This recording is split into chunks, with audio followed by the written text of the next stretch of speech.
The TVWAN News is proudly brought to you by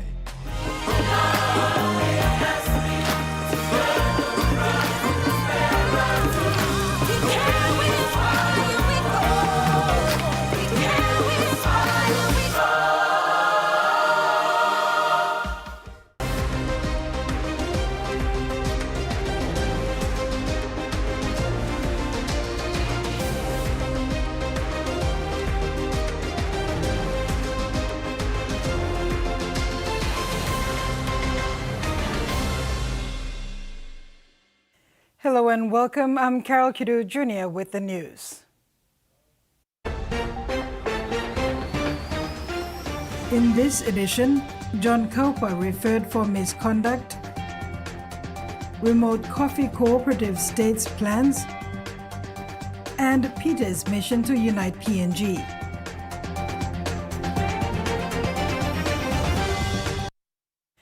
The Ombudsman Commission has referred the member for Moresby North East, John Cowper, to the acting public prosecutor for alleged misconduct in office. Cowper was referred on March 20th, 2026 by the Ombudsman Commission. The subject of the referral relates to the leader's failure to comply with Section 27(1) of the Constitution and Section 4 and 23 of the Organic Law on the duties and responsibilities of leadership. Allegations include providing false and misleading information to the Ombudsman Commission in his annual statement for the years 2016 to 2019. The Ombudsman Commission found that the value of the portion of the land declared were excessive compared to the initial value for which they were purchased, and for failing to declare the business connections and position of himself and his spouse Josephine Cowper with the business KJ General Cleaning and Maintenance Service as owners of the business in his annual statement of 2016 to 2020. This is a requirement under Section 4(1)(c) and D of the Organic Law on the duties and responsibilities of leadership, and for allegedly double-dipping into the leader's motor vehicle allowance by accepting and using a vehicle owned by the National Capital District Commission whilst receiving motor vehicle allowances per the SRC determination EL 2015-03 on transport entitlement. The acting public prosecutor, Ellen Roa-Lacona, says that she would be perusing the file to determine whether there is sufficient, credible, and cognate evidence to request the Chief Justice to appoint an appropriate leadership tribunal to inquire into the allegations of misconduct in office by the member. Freddie Moe, TVWAN News. Customers across Papua New Guinea are experiencing difficulties buying EasyPay power tokens following technical issues affecting third-party vendors. PNG Power says the disruption is temporary and teams are working to restore services as soon as possible.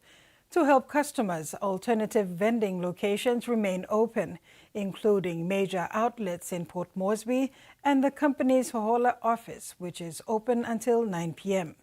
Provincial offices are also operating until 7 p.m., although all locations are currently accepting card payments only.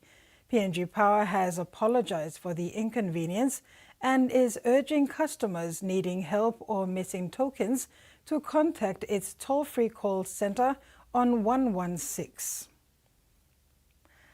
Papua New Guinea's national airline, Air Niugini, conducted its second international flight on the Airbus A220-300 on Saturday, 29th March 2026, marking a major step in improving international travel.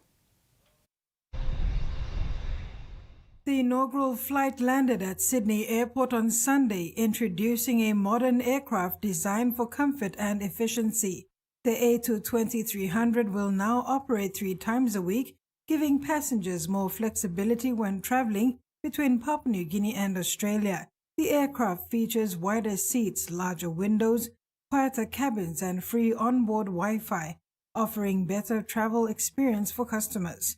Air Niugini Chief Executive Officer Alan Milne says the new aircraft is an important step forward for the airline as it continues to upgrade its fleets and expand its international services. Sydney remains a key destination for business, tourism, and family travel, with increased flights expected to strengthen these connections.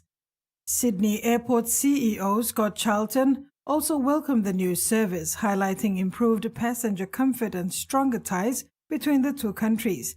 The A220-300 will gradually replace older aircraft, helping reduce fuel use and emissions as Air Niugini moves toward more modern and reliable air travel. The PNG Defence Force has been gifted 2,500 sets of uniforms by the Australian government. Defence Minister Dr. Billy Joseph received the uniforms at Murray Barracks this morning. The delivery of the uniforms cost approximately 1.4 million Australian dollars and is made to the same standard as the one the Australian Defence Force wears. This presentation comes from a commitment made by the Australian government last year during the two countries' 31st Ministerial Forum. Last year, Australia's Minister for Defence Industry and Minister for the Pacific, Pat Conroy, announced that Australia would gift 4,500 sets of uniforms. Today, the PNGDF received the first 2,500. Notably, uniforms designed specifically for women are also being supplied in the batches, a first for the PNGDF. The government of PNG, through the National Weather Service, the government of the Republic of Korea through the Korea International Cooperation Agency and UNICEF, signed a Memorandum of Understanding yesterday to strengthen climate risk monitoring and early warning services. The initiative marks an important step in advancing national efforts to better prepare communities for extreme weather and to protect children from growing climate-related risks. Papua New Guinea is one of the most climate-vulnerable countries in the Pacific.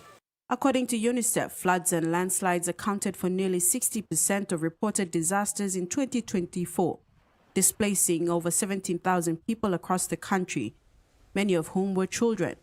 These shocks disrupt access to healthcare, safe water, nutrition, and education. They damage their livelihoods and expose families, especially in remote communities, to deeper poverty and protection risks. To address this, the National Weather Service, the government of the Republic of Korea, through the Korea International Cooperation Agency, and UNICEF signed a Memorandum of Understanding yesterday.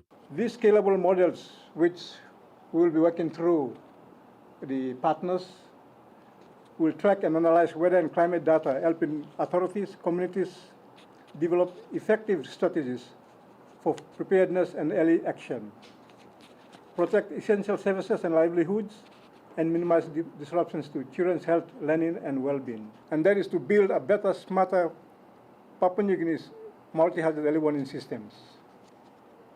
In acknowledgement to our partners, I offer my deepest professional and personal gratitude to every one of you sitting in this room, to the government of Korea. Your undertaking to invest part of that 11 million US dollars into our climate resilience is a testament to the strong bilateral bond between our two nations. KOICA is a key donor, investing over 11 million US dollars to support UNICEF Papua New Guinea in strengthening climate-resilient, child-centered social services and infrastructure. Early warning systems are a key component of the Climate Action for the Last Mile program and support strengthening climate information services at both national and provincial levels. These scalable models will track and analyze weather and climate data, helping authorities and communities develop effective strategies for preparedness and early action, protect vital services and livelihoods, and minimize disruptions to children's health, learning, and well-being. Jasmine Rujak, TVWAN News. Situated near the Finisterre Ranges in the Raikos district in Madang province, Nayudo local level government is one of the remote and hard-to-reach places in the country. This is home to the Awanas Coffee Cooperative Society. Awanas Coffee Cooperative has greater dreams. They dream to one day process their own coffee in Medang.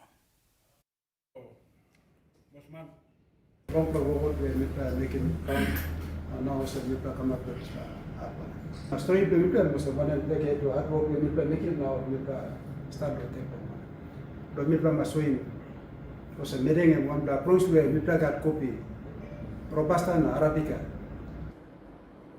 of the Awanas Coffee Cooperative, Nelson Wasset, has been an avid coffee farmer since the 1980s.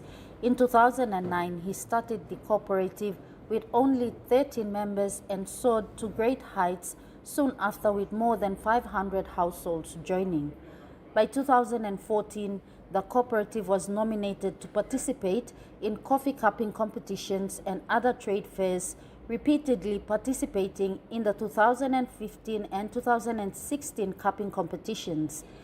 They were ranked among the top 10 in over those years.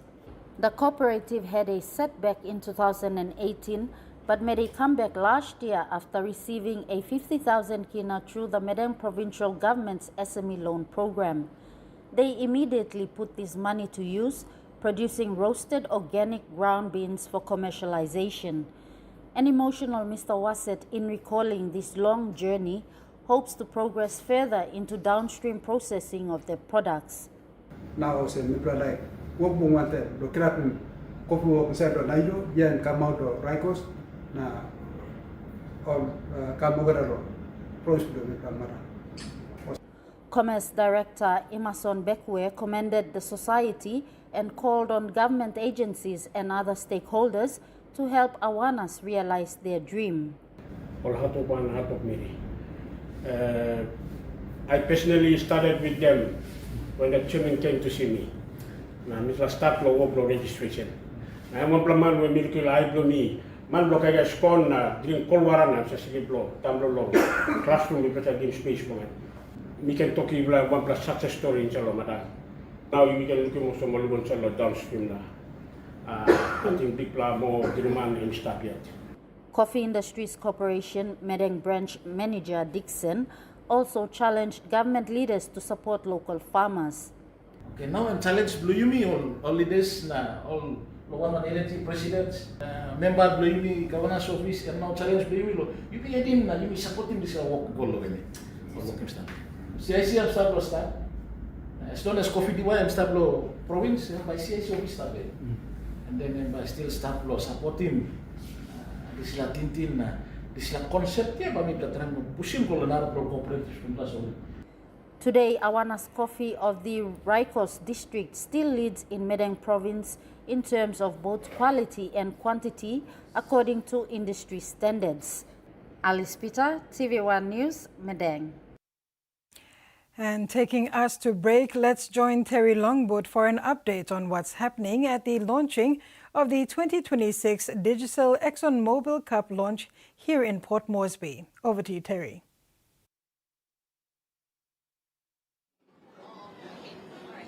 Well, thank you, Carol. Good evening, viewers. The 2026 Digital ExxonMobil Cup launch is just about to get underway here at the Gateway Hotel. Prelude to that, we have the official program, which will kick off with the chairman of the PNG NRLC board, of course, Adrian Chow, will officially open the evening with his welcome speech. And then we'll get to a representative from the naming rights sponsor to say their bit, and then we'll have the introduction of the 12 franchise representatives here, including the captain, and then we'll get to the main event, which is the official launch of the 2026 Digital ExxonMobil Cup season. And I'm very privileged again here this evening to have the man himself, Tony Archer. Hey, Tony, what a big night it is. Another massive season on the way with a big launch tonight. Just tell us a bit about what will unfold in 2026. It's a wonderful night, Terry, and thanks very much for the opportunity. But it's a great time of the year as we get ready for the season to unlaunch. tonight's really important. We've got all the captains here, the 12 clubs coming together. Obviously the entry of a new club in Condes playing out of Madang is a really important part of our growth as a game, and for those other 11 clubs, they're really lining up. They've had a big off-season, prepared well, done a lot of work with our team in relation to our accreditation and our development program, and really looking forward to a wonderful season. Most importantly, exciting season for our fans to enjoy. Definitely, and of course I think this is also a big year for Madang. Haven't had TDCL Action Mobile Cup Rugby League for a long time, since the Madang Trotter days, but this is a time that they will get back into the big picture. Oh yeah, absolutely. They've worked really hard over the last 3 years to get ready to enter the comp. It's not easy to play in the Digicel ExxonMobil competition. It's a tough comp. It's a hard comp, and it takes a lot of work from a club to be ready. But we're really confident they're ready, and to have games coming out of Madang again is really important and really exciting for the country. Mm-hmm. Tony, thank you very much for your time. Enjoy the night. Thanks, Terry. You enjoy yourself as well. There you go. The boss of PNG NRL Manager Pathway. Of course, Tony Archer. And just very quickly running through the opening round of the Digicel Action Mobile Cup 2026. Of course, we'll kick off on the weekend of April 12, 2026 with 3 venues hosting games. That's Port Moresby, Goroka, and also Wabek. And of course, Madang coming into the picture for the very first time, where the Kandes will kick off their maiden season with a big game against the mighty Gurias. So that's about it from our end here at the Gateway Hotel. We're just about to get the official program underway, but that's it for now. Carol, it's back to you. Thank you for that update, Terry. We'll have more on the Digicel ExxonMobil Cup launch later in the Sports Bulletin. TV1 News continues after the break with the day's other stories.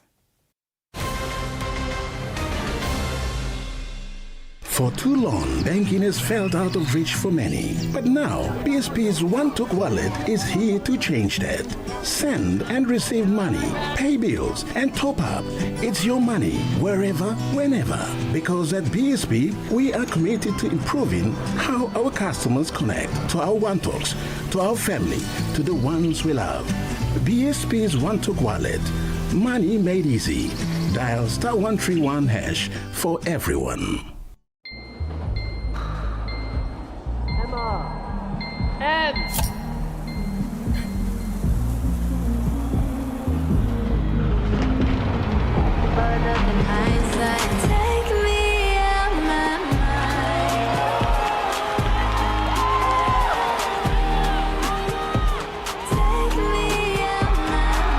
When you're all in, anything can happen. Grab a Coca-Cola and enjoy the moment.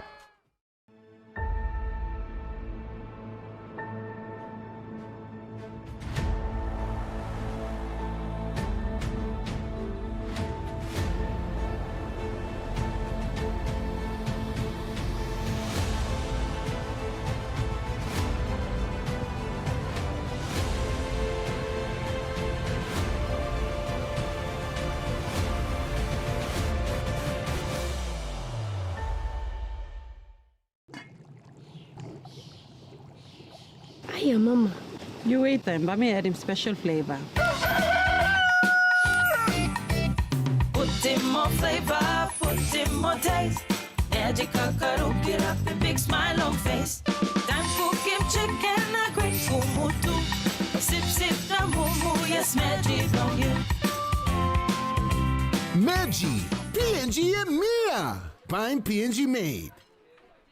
Use Savetu Wholesome Condom and Wambla way where you can abrusim seek HIV, STI na unplanned pregnancy. Tingim, use him condom long right pla way. Stop safe na look out him yet. Use him condom all get a time. Suppose you know save long HIV status long partner blog you or suppose you got plenty partner. Use him condom good all get a time. Long haborusim seek HIV, STI na unplanned pregnancies. Use him condom banisim you yet na future blog you. This platok save ikam long National AIDS Council Secretariat.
Welcome back. Medang-based alumni of Divine Word University have been called to come together in preparation for the institution's 30th anniversary, which falls on the 21st of August this year. President of the Medang chapter, Rex Sauce, issued this call over the weekend during a meet and greet event. The Medang chapter is taking the lead to mobilize support in response to calls by the DWU president, Professor Father Philip Gibbs, for all alumni chapters to be involved actively in the upcoming anniversary celebrations. The meet and greet over the weekend provided the avenue to reconnect and discuss issues surrounding the Medang alumni and the way forward in coordinating activities in line with the 3 days festivities, which will be held at the Medang campus. Dr. Fiona Endroa, an alumni member and also a teaching staff of the university, while welcoming those gathered, emphasized on the role of the alumni and what it means to be part of the significant event. She encouraged for a better working partnership from everyone. That we are here for a specific reason, and that is to prepare for the event that's coming up. It's not just an event, it's the event for us. That's celebrating 30 years of Divine Word's existence as a university. Professor Iwona Kolodzi Ijek, the Vice President of Academic Affairs and Alumni and teaching staff as well, elaborated on the aim of the festival, which is to celebrate the institution's foundation and of how the past and present members of the institution and its members can shape the future of it. This is the festival of legacy and vision. So we want to look back, what happened, who put that strong foundation. There's something that we call the strong foundation, which was the talk and the work of the past generations of those who were working at Divine Word University before us, and those who are now struggling to make sure that the good spirit and good work continues. Closing remarks were delivered by Melissa Campbell Anzu, an alumnus and DWU's Director Partnership. She acknowledged the close bond of DW alumni around the country and challenged the Medang chapter to take lead in the celebrations. I continue to have the strongest alumni connections throughout the country, as it's main prerogative to really revive and get the alumni fired up and reconnected. And we need to be seen to be very proactive in terms of how we go about doing things to not just give back to the university, but the community as a whole. An alumni steering committee was formed following this meeting and the Medang chapter is excited to get to work in anticipation of the 30th anniversary festival and looks forward to working with other alumni chapters in the country and abroad. Alice Peter, TVWAN News, Medang. Chemistry students at the University of Papua New Guinea have launched a blueprint to modernize the university's aging chemistry laboratory, aiming to bring it up to current international standards and enhance student research capacity in a rapidly evolving technological world. The initiative was driven by the growing national demand for skilled local chemists across the mining, petroleum and other key sectors in Papua New Guinea. The current chemistry laboratories at the UPNG campus remain in a deteriorating colonial-era state, worsening year after year. The Asian agent need to rehabilitate the facilities, install updated equipment, and improve the learning environment for students.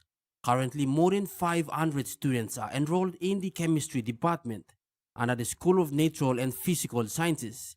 Chemistry Students Association President Sebastian Zamini said the association is spearheading the drive to modernize the laboratory, an initiative to ensure students have access to modern laboratory facilities that meet global standards and support advanced research and experimentation, particularly using PNG's rich and diverse biological environment. During the launch of the blueprint, Professor Topul Raleigh, a leader in natural chemistry products, highlighted Papua New Guinea's strong potential to develop high-quality natural products. During the launch of the blueprint, Professor Topul Raleigh, a leader in natural chemistry products, highlighted Papua New Guinea's strong potential to develop high-quality natural products derived from its vast rainforest biodiversity through applied chemistry. He expressed strong support for the students' initiative and reinforced its importance through his presentation on natural chemistry products, reinforcing the value of the proposed agenda. According to the Chemistry Students Association, the estimated cost of the proposed modernization will range between 20 million to 50 million kina, covering infrastructure upgrades, advanced equipment procurement, and accreditation readiness. It is an initiative in collaboration with UPNG administration and relevant stakeholders to ensure the completion of the lab in due time. Michael Tamtipais, TV1 News.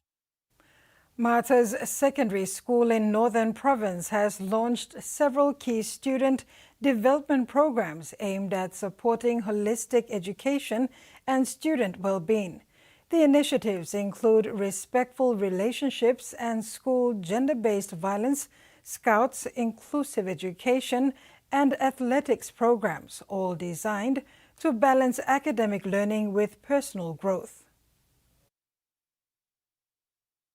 These programs are designed to balance academic learning with personal growth for students. The rollout is being implemented in collaboration with the school counselors under the guidance of the Provincial Guidance Officer. School administrators say they are optimistic the programs will deliver positive outcomes for students. Through the initiative, students are expected to strengthen discipline, respect, teamwork, and leadership skills while developing the ability to make informed and responsible decisions. The school administration emphasized that these programs form part of Martha's Secondary School's ongoing commitment to students' welfare and character development frameworks. The whole idea now is to try give it a try. And I'm sure over the years we will fine-tune and do it right. Probably in the next 4 or 5 years, those who are coming behind me, coming after me, may be able to implement it very well. But under my leadership, my teachers are doing something and I'm proud of them. And we will at least make a start. School leaders express confidence that the initiatives will improve student behavior, strengthen school culture, and support positive outcomes for both children with special needs and normal children. Martha's Secondary School is looking forward to the successful implementation of the programs and the positive impact that they will have on students, staff, and the wider school community. The program will be implemented from term 2 onwards. Michael Tamtipais, TV1 News.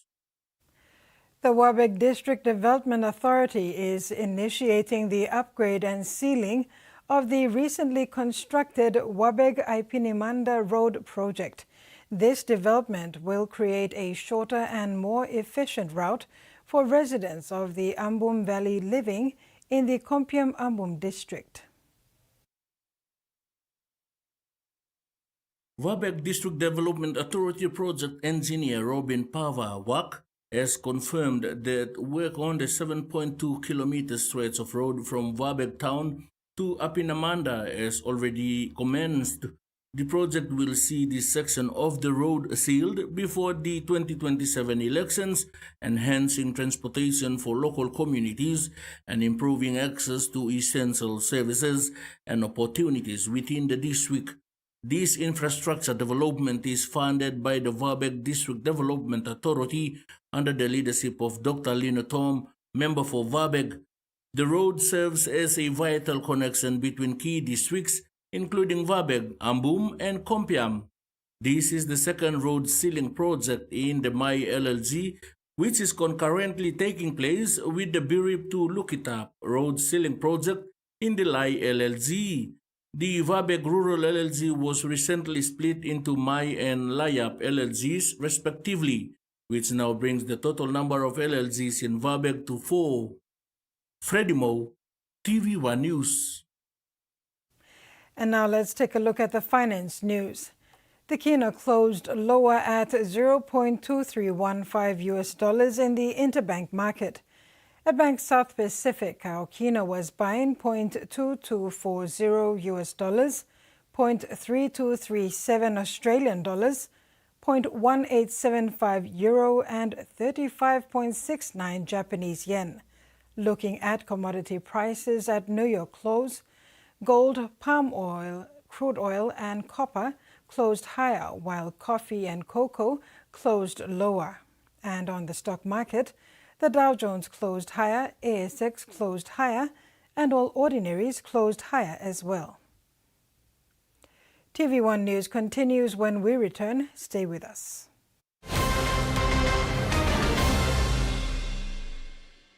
Banking doesn't have to be complicated. With PSP's One Talk Wallet, control your money wherever, whenever. Dial *131#, enter your PIN, select cash in or out, and generate a secure code to withdraw cash. It's the only wallet for cardless ATM withdrawals. Send and receive funds, pay for goods and bills, or withdraw cash with ease. All with BSP's One Talk Wallet. BSP's One Talk Wallet. Money made easy. Dial *131# today. The PNG LNG project has now generated more than 30 billion kina for Papua New Guinea since production commenced. Nearly half of this amount has been paid as tax. Equity distributions are paid to KPHL and MRDC based on the interest they hold. Tax is paid to the IRC, while development levies and royalties are paid to DPE. Semakin bapak Arya. Anti, bangka goksim.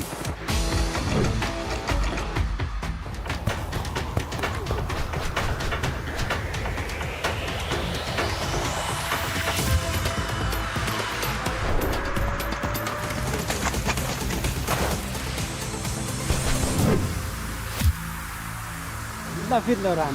Anything you passed it. Spots. It's in me. Great Crusade of Power and Miracles with Bishop Randall, who has traveled to many nations preaching the Word of God. Now he is coming to Papua New Guinea straight from Australia to minister on Resurrection Sunday, only one day even at 9 a.m. at Sir John Guy's Outdoor Stadium. Bring your family to be at the foot of the cross, and also you will be receiving a free bottle of the blessed oil. Call us now 7422-9960 or 7899-8678. Always on WhatsApp? Then this is your style of banking with TISA. Check your account balance or even chat with a TISA Bank agent. Get started today by following these simple steps. 1. Save TISA Bank's official WhatsApp number in your phone. 2. Open WhatsApp and send a simple hi. 3. Follow the menu to start banking. It's that easy. TISA Bank. Banking on change. Make your weekend catch-up count. Fight one time, but time now. You too. You know that thing good na dinawa. Hey Dad, can you move a little bit? What did you think of us? A bank? Thank you. The most important reason we're doing this operation is to get rid of Carlo Dalisa and Task Force Aguila. We had no choice but to do this. What's your favorite drama every weekend this March? Only on TV1 Plus. A sweet motion, coconut island sun got you glowing, baby, all over. You making me fall in love. See by yourself, right? You're coming in straight. Once I love our collaboration. You got the walk alone. You were gorgeous.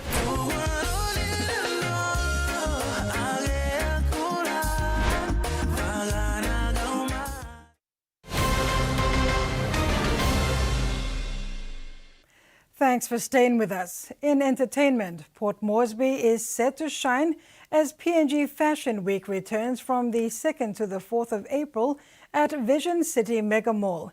In its 9th year of partnership with Vision City, the event goes beyond runways, offering platform for young designers, SMEs, and creative entrepreneurs to showcase their work. Top designers like Delilah Goni and William Maba Bray, alongside brands including Wame Blood and El Andoli Perfumery, highlight PNG's culture, innovation and diversity. With over 20,000 visitors daily, the event supports businesses, youth programs and modeling opportunities.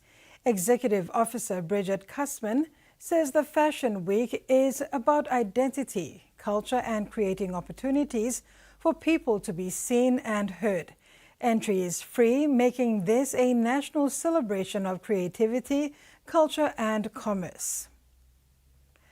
Children in Papua New Guinea are taking part in health education programs to better understand tuberculosis.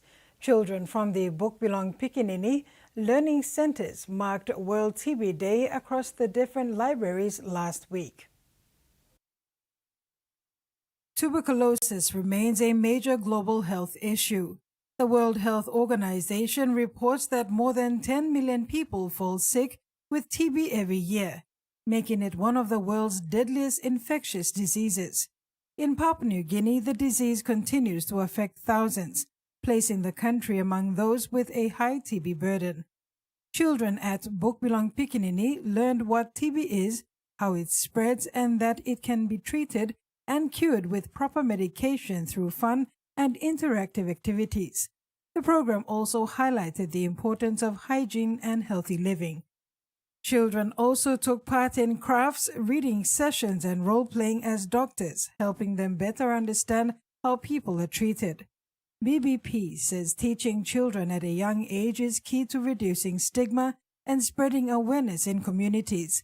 They say when children learn, they also teach others at home. The initiative highlights how simple education can play a powerful role in building healthy communities for the future. Turning abroad, the New South Wales government has started mapping where fuel will go in the event of a critical shortage. While rationing is still not required, Chris Minns said emergency services, hospitals and utility companies will be first in line. Some retailers have already put limits on customers to protect their supplies. Crescent Head on the mid-north coast, unleaded's going for an eye-watering $3.21 a litre. 100% in 4 weeks. And then they say, oh, we've got plenty of fuel, we've got 3 new boats coming in with plenty of fuel, but the price is not going down. It will, thanks to today's fuel excise cut, but retailers say the savings will take time to flow through to customers. Most of the service stations still have the fuel lying their tank with at higher prices, so no one can sell it fuel at loss. In New South Wales, 75 service stations are out of fuel altogether, while more than 240 have no diesel. This retailer's asking customers to abide by a 40-litre limit.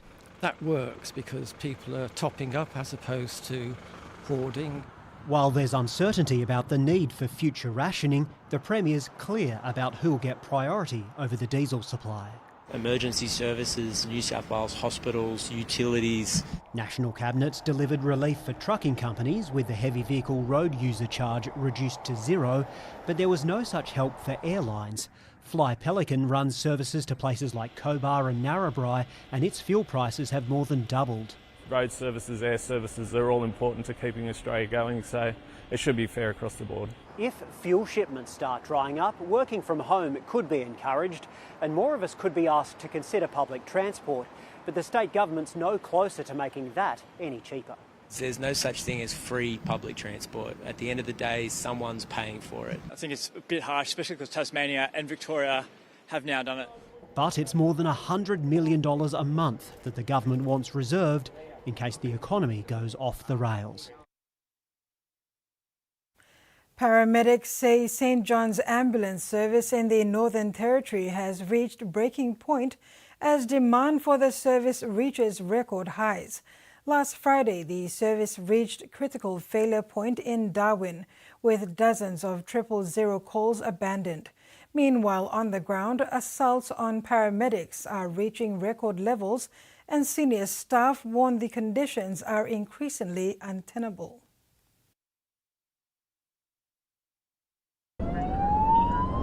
In more than 20 years of being a paramedic, one recent emergency stands firm in Warren Purser's mind. A standard case of a patient with chest pain suddenly turned hostile. He had had his hands around my throat. I thought I was going to die. I did all our usual things that we did. Some of the things, slow down, just diffuse everything. Tried to defuse, he just kept getting worse. Warren and his team escaped after a colleague intervened, but the impact of the event remains. If the paramedic hadn't crash tackled him, I think I probably wouldn't be around now. Over the past 12 months, paramedics in the NT have recorded around 170 instances of occupational violence, including one Alice Springs paramedic assaulted and left in need of treatment on Friday night. It's growing. It seems to be getting worse and worse. You know, if you ask me how many times it's happening, I'd say it's happening multiple times a day and night. You know, our crews across the Northern Territory are receiving aggression towards them at different jobs. It's not the only department in which Territory paramedics have been pushed to the brink. Over the past decade, the number of calls to St John's Ambulance has nearly doubled, from nearly 50,000 a year 10 years ago to more than 100,000 in 2024-25. Data from the Federal Productivity Commission reveals the median wait time for an ambulance in the Northern Territory has also blown out, from 7.5 minutes to more than 16 minutes, or 18 minutes if you're in Darwin. From an ambulance perspective, we've had a 2 ambulance increase over the last 20 years. And in regards to balancing that against the calls that we're having, we are having more ambulance requirements for the community. Employees in the St John's call centre say they often watch long wait times devolve into abusive situations and, in the long term, high staff turnover. When you've had an exceptionally busy 12-hour shift, give or take occupational violence and some really crappy jobs, that would then question them whether they want to come in the following day or whether they've got the capacity mentally and physically to turn up. The Northern Territory Health Minister said he's being briefed on the state of the service and that additional resources have been provided to St John's to address the current pressure. A project to rebuild koala habitats on the New South Wales North Coast is beginning to show signs of success. The first koala has been spotted on land that's been converted from farming to forest. It's been billed as a resort for koalas. Now this newly planted forest has its first VIP guest. If you provide the right habitat and the right species, the koalas will come. We know they're in this area. More than 60,000 trees on this farm near Lismore are the result of a pilot project known as the Koala Friendly Carbon Initiative. It provides a threefold incentive for landholders. They can earn an income from the carbon credits, they can sequester carbon to reduce climate change, and they can also help us save koalas by restoring their habitat. Farmers can make millions of dollars in revenue by selling carbon credits. Here at Banyula, KPMG has purchased 25 hectares worth. It's quite difficult for an organisation to get involved in environmental stewardship, and this gives them an opportunity to do that. This particular area of the North Coast is a real hotspot for koalas, so we've focused our first 5 plantings here. It's not just about saving koalas, it's hoped forests like this one will help with regeneration, bringing the land back to its natural state. You start to see water rush across the land and it's clear, not muddy. Seeing the first koala, it starts to tell you that you're doing something right. The World Wildlife Fund is now planning more plantings across New South Wales. We're trying to expand into other regions where we know that this koala is still existing. And that ends the news segment. Later in sports, Genna praises transition and Barras regroup for Mackay trip.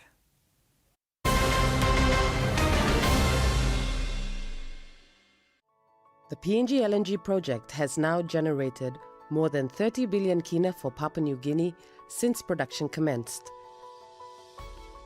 Nearly half of this amount has been paid as tax. Equity distributions are paid to KPHL and MRDC based on the interest they hold. Tax is paid to the IRC, while development levies and royalties are paid to DPE.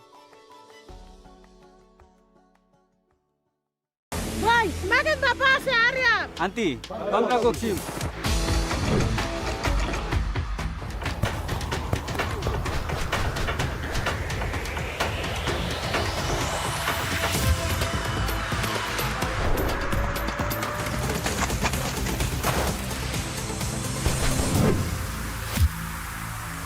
Look in your past. Sparks, it's in me. The Great Food Truck Race is back. We made you some chicken skin nachos. We're hitting the southern Atlantic coast with 9 teams. $17 for French fries? Are you crazy? Noodles! Jalapenos! Smash burgers! WTF. What the funnel cake? The Great Food Truck Race. Tonight, 5:30 on Turbo. It's not just a sport, it's a way of life. Really good with ball in hand and will score under the post. Charging down the field, shot by Maka. How about that for defending? McCarthy Black takes them all on the outside and he's gotten away initially. And now Faith Nathan slices between the New Zealand defenders. And they're almost away, they are, PG. They're going to get the opener in the second half. One line break is enough. They live and breathe this game. Are you ready for an exciting word adventure? Join us as we meet fun letters, discover awesome words, and play with sounds on an epic phonics journey. Sing songs, create words, and have a blast along the way. My hat and my bag, and let's go visit the market. Catch Word Adventure on Feel It. Weekdays from 9 a.m. to 12 p.m. only on TVWAN.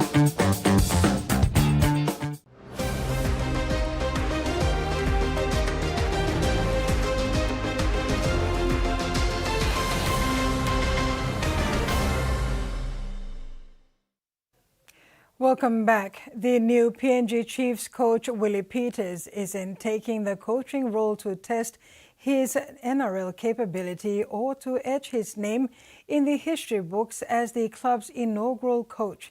Instead, he says he comes with a single motivation and is to make the people of Papua New Guinea proud.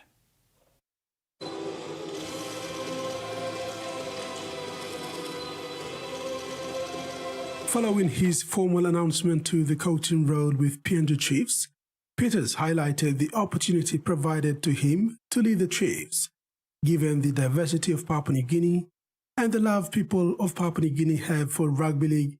He is grateful for the opportunity to lead the team that will unite the country and have a positive impact on people. For us, it's bigger than obviously the rugby league team. It's making the country proud, and people absolutely love rugby league. So my two loves are my family and rugby league, and I know the people of Papua New Guinea have similar sort of values. So that was attractive for me, and the main sort of objective of it all is to make the people of Papua New Guinea proud. Peters' views are in line with the government's strategy to use PNG Chiefs as a national unity and transformation agenda. Peters further noted that PNG Chiefs provide an appealing destination for many players, especially with tax-free money on offer.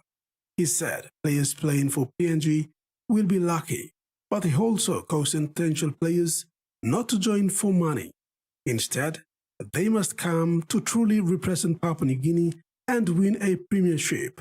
Player recruitment is likely to take this into account to ensure genuine players are signed ahead of 2028 NRL entry. I can't say at the moment, we don't have any players signed obviously at the moment, but I can't say we're going to have X amount of players first year, second year. What I believe we need to do is just look at who we believe can play NRL in the first year and who will make a difference. And the new Chiefs coach will now be looking to identify players.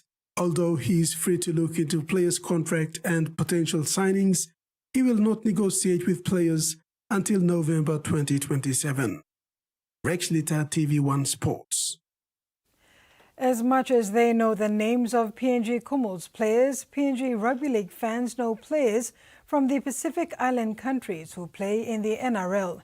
Tui Kamikamika from the Melbourne Storm is a familiar face in PNG. He has captained Fiji Bati to PNG in recent years to play against the PNG Kumuls. Kamikamika is now in hospital after the club said he suffered a suspected stroke on Monday morning. Link up with the Silvertails, the Silktails. The 31-year-old Fijian international is in his 10th season with the Melbourne Storm.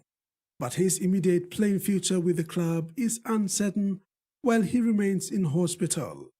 A statement was released by the club about Kamikami's situation in the hospital, stating that it is helping the prop get necessary medical help.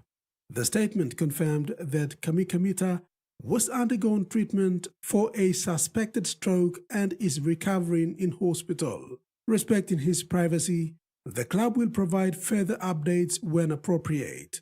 According to reports, Kamikami suffered the episode at home in the early hours of morning on Monday before being rushed to hospital. Kamikami has been an important part of the middle forward rotation and signed a new deal in January for the 2026 campaign.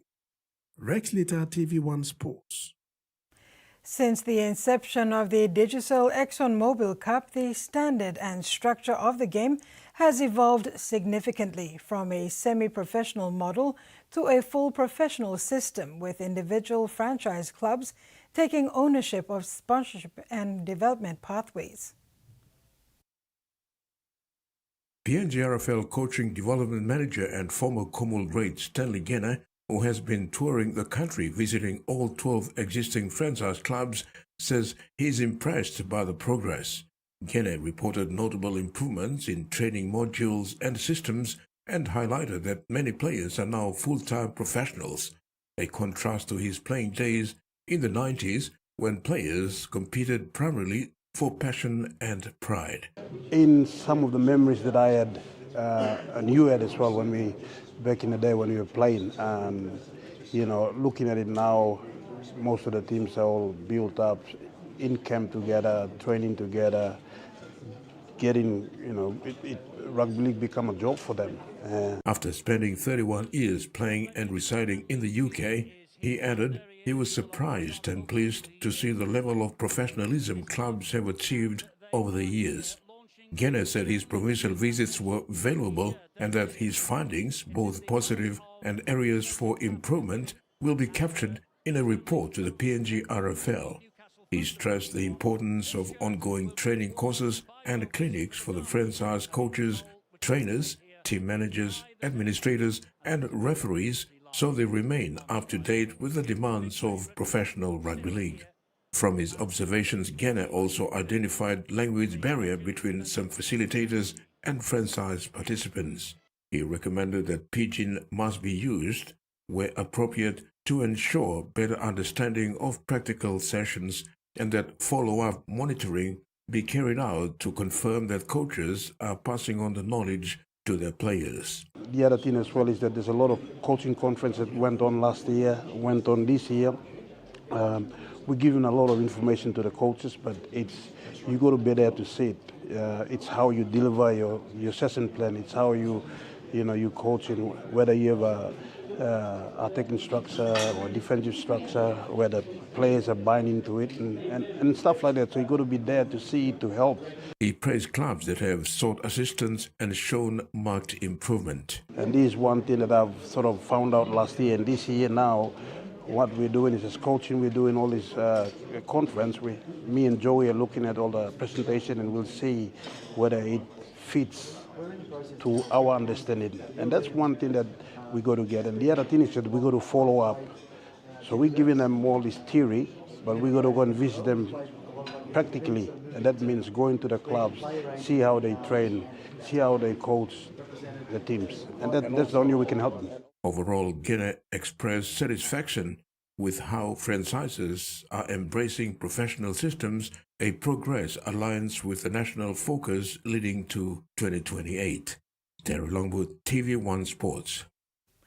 After competing in last week's Broker Motors Isuzu T20 Smash, the PNG Barramundis will regroup this training this week as they prepare to travel to Mackay, Queensland for the Australian National Indigenous Championships from April 12th to the 20th.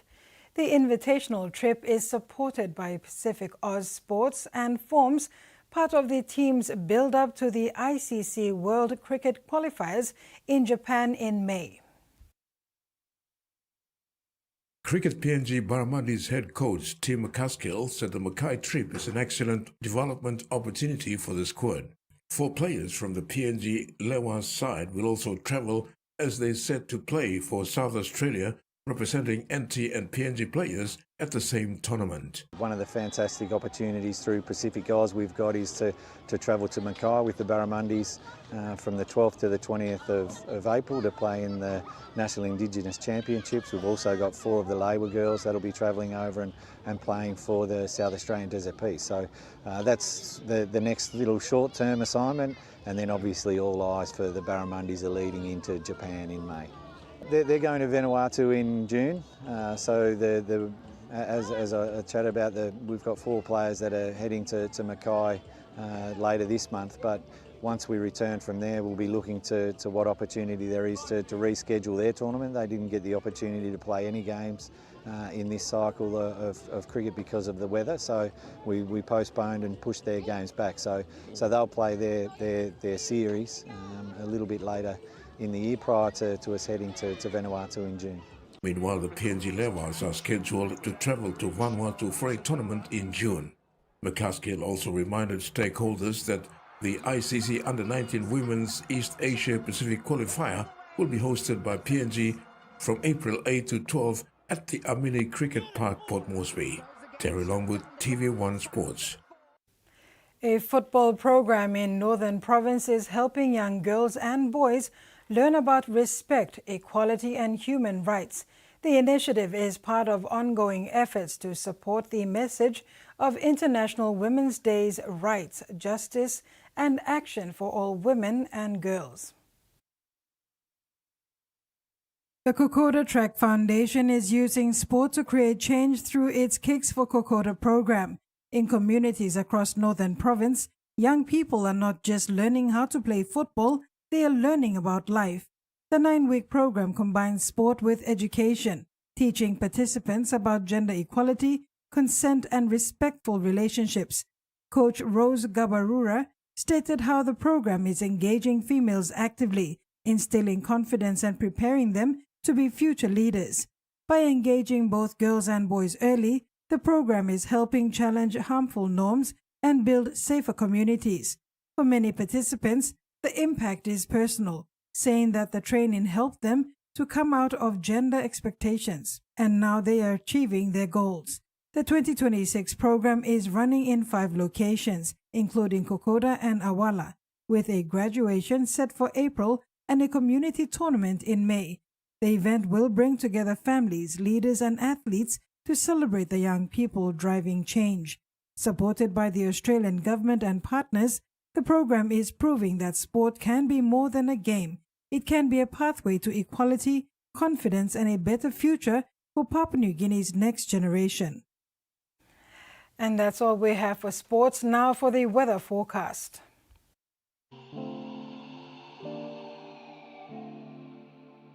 Southern region, Port Moresby, partly cloudy with possible few showers. Alotau and Popondetta, cloudy at times with showers and possible thunderstorms. Momase, Ley, partly cloudy with few evening showers. Vanimo, cloudy at times with some showers and possible thunderstorms. Niugini Islands, Lorengau and Kavieng, partly cloudy with few showers. Kimbe, cloudy at times with some rain showers and possible thunderstorms. And Highlands region, Goroka, Kundiawa, Barnes, Mendi, Tari and Wabeg, partly cloudy with few showers and possible thunderstorms. Oceans forecast.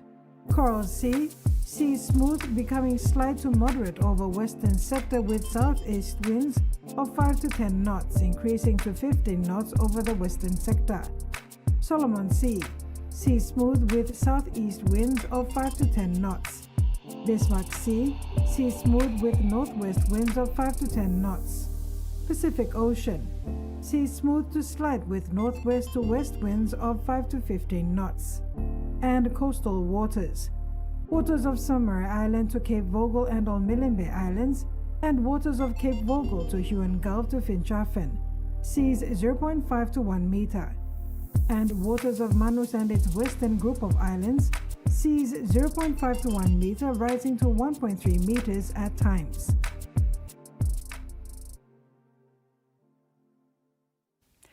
Well, viewers, just before we go, I would just like to say that after 5 incredible years with TVWAN, I sign out for the last time with gratitude.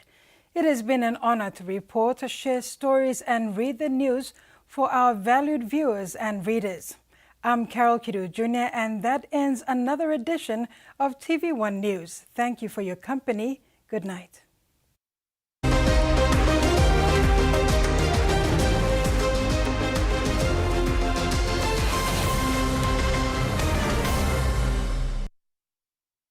The TVWAN News was proudly brought to you by